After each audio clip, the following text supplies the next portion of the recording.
Hello everyone, welcome to this new video. In the last video, we understood what is props and what is state and what are the difference between them and when to use props and when to use state.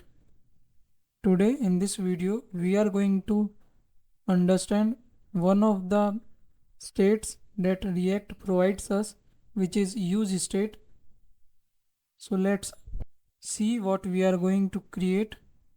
This is a counter application which increase the count by 1 whenever you click on increase button and decreases the count whenever you click on decrease button, as you can see.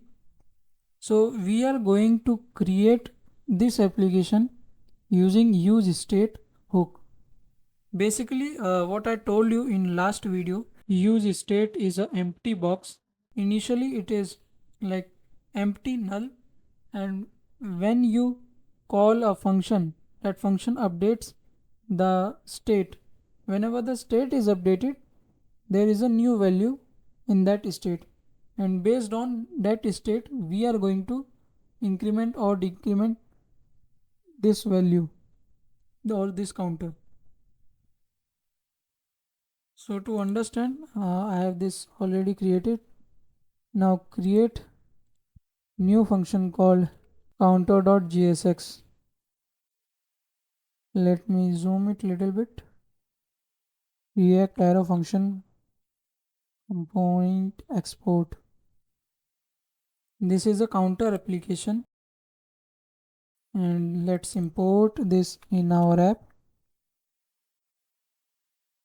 As you can see, here is a simple counter text. I am not going to teach you what is how to style and how to give the write the HTML and how to style that HTML. Here we are going to understand only logic. So let me copy this from here. Yeah, now you can see the basic application with some styling. Now let's understand. First we need to import that from React. Type here use state. We have imported that state. First of all, we will create the state. We will destructure it. First one will be our variable, so I'll name it. Second one will be the function that will update that state.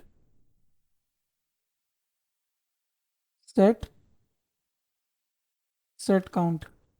Okay, now we will use here use state, and here in the use state function we will provide the initial value of the state. Here will be the count will be initially 0. Whenever the state will change, the count will be updated, and here is the count value, initial value. So let's incorporate this count value in the HTML. As you can say, count is initially 0. Now create these function on click,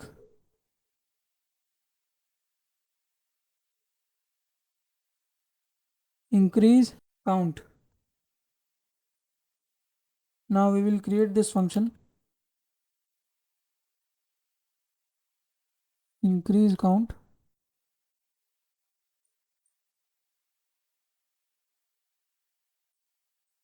Here we will say set the count to whatever the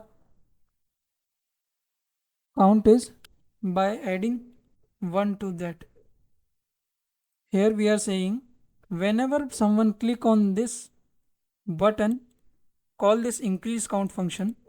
Now increase count function is calling to this updater, set updater function that will update that state. Now set count will first fetch the current state of the count and add 1 into that. We just need to create a decrease count, just minus by 1.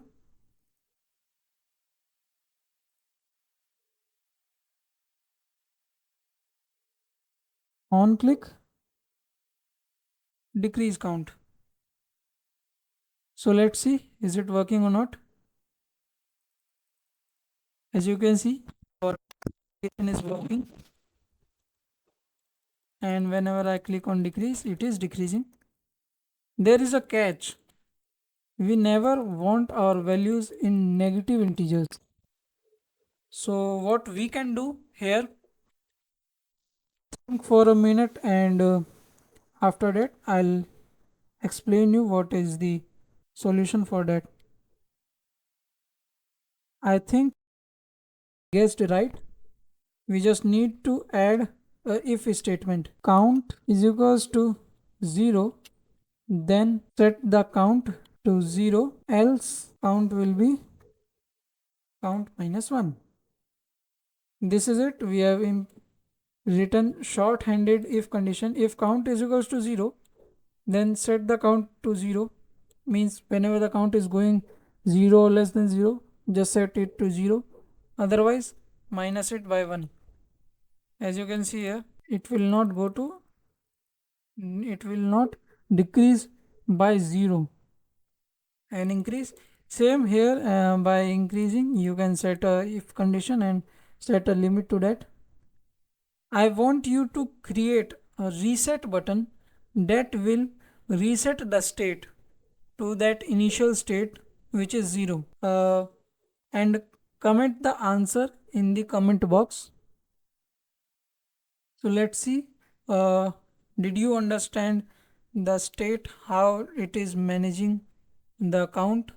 So if you have understood, so you would be able to guess how to add the reset button to reset the state. I want to explain you one thing. You cannot set the count value directly like this, count plus plus or count minus minus. This will not update the state of the count. Let's see. If you are clicking on this button, nothing is happening. Why? Let me explain you. useState or the state manager always checks for a function, the setter function of that state. Like this is count state, this setter function is set count. Whenever this function will call, then will be updated. So it checks for the call of set count. Whenever the set count is called, so it will update, otherwise it will not update the state. So that's why we are not able to like simply writing count plus plus and state will not increase by 1 because of that. Here you can say count, in this setter function you can say count plus plus. No, here you just need to type +1. So this is it. This is for today's video. I'll see you in the next video.